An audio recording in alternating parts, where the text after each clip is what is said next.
આવવા માટે, ત્યાં કાવતરું ઘડવા માટે કોઈ દ્વારા ફેંકવામાં આવી હોય તો કદાચ ધ્યાને ન આવ્યું હોય, પણ આ તો આટલી મોટી માત્રામાં આટલી બધી દારૂની બોટલો અહીંયા આવીને પડે છે તોય કોઈના ધ્યાનમાં ન આવ્યું. સિક્યોરિટીને લઈને પણ એક સૌથી મોટો સવાલ અહીંયા થઈ રહ્યો છે. નિશાંતભાઈ.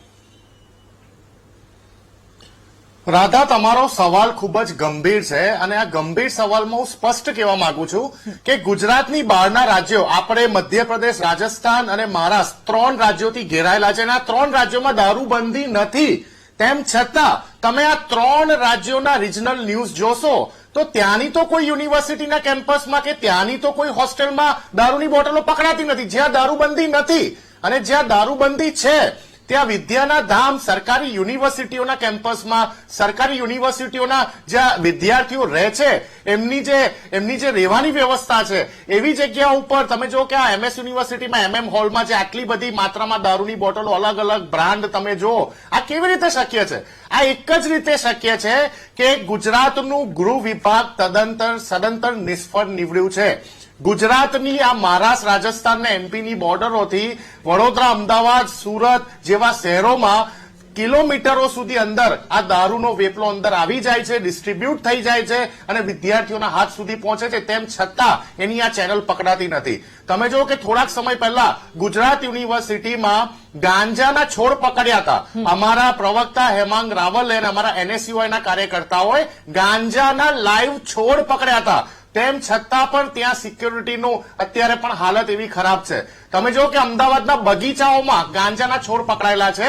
અમારા NSUIના અમદાવાદના કાર્યકર્તાઓ 10 દિવસ પહેલા ગુજરાત યુનિવર્સિટીમાં દારૂની બોટલો પકડી પોલીસ કમ્પ્લેન કરી, FIR કરી હતી. તેમ છતાં પણ આ સરકાર પોલીસને પાવર નથી આપતી. જો પોલીસ પાસે પાવર છે તો આખો ભ્રષ્ટાચાર ગામથી લઈને ગાંધીનગર સુધી અને સડકથી લઈને સચિવાલય સુધી સિસ્ટમેટિક રીતે જઈ રહ્યો છે. તો વિચારવા જેવી બાબત એ છે કે દરેક સરકારી યુનિવર્સિટી, અહીંયા સાહેબ બેઠા છે એમને આપ પૂછી શકો છો કે દરેક સરકારી યુનિવર્સિટીની આસપાસ એક લોકલ પોલીસ સ્ટેશન એમને એલોકેટ કરવામાં આવ્યું હોય છે અને એ વાત પણ સાબિત કરે છે કે આ લોકલ પોલીસ સ્ટેશનમાં જે બેઠેલા વહીવટદારો છે એ વહીવટદારોના વેપલા વગર, આ વહીવટદારોની જે યુનિવર્સિટીના સિક્યુરિટી ગાર્ડ્સ હોય છે એની સાથેની સાંઠગાંઠ વગર આ શક્ય નથી.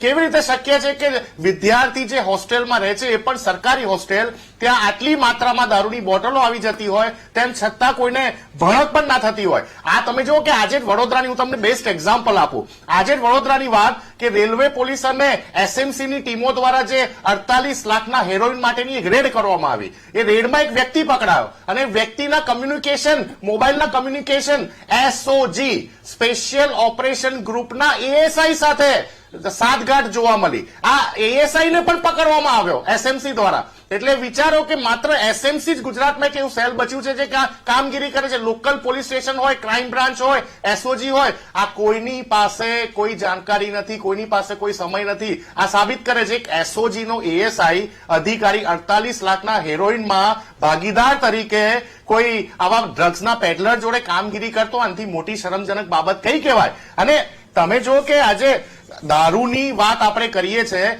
દારૂ કરતા એક સ્ટેપ આગળ જેનાથી વિદ્યાર્થીઓ અને વિદ્યાર્થીઓના પરિવારો આખા બરબાદ થઈ જતા હોય છે એ છે ડ્રગ્સ, એ છે ગાંજો, એ છે આવા હેરોઇન. જો આનું સેવન પણ જોવા મળતું હોય, તમે જો કે વિદ્યાના સંકુલ સાથે સાથે હાટકેશ્વર સ્મશાન હોય કે પછી વડોદરાનું માંજલપુર સ્મશાન, સ્મશાનો પણ સુરક્ષિત નથી. ત્યાં પણ દારૂની બોટલો મળે છે, ત્યાં પણ ડ્રગ્સના સિરિંજ મળે છે. પણ સરકાર સ્વીકારવા તૈયાર નથી.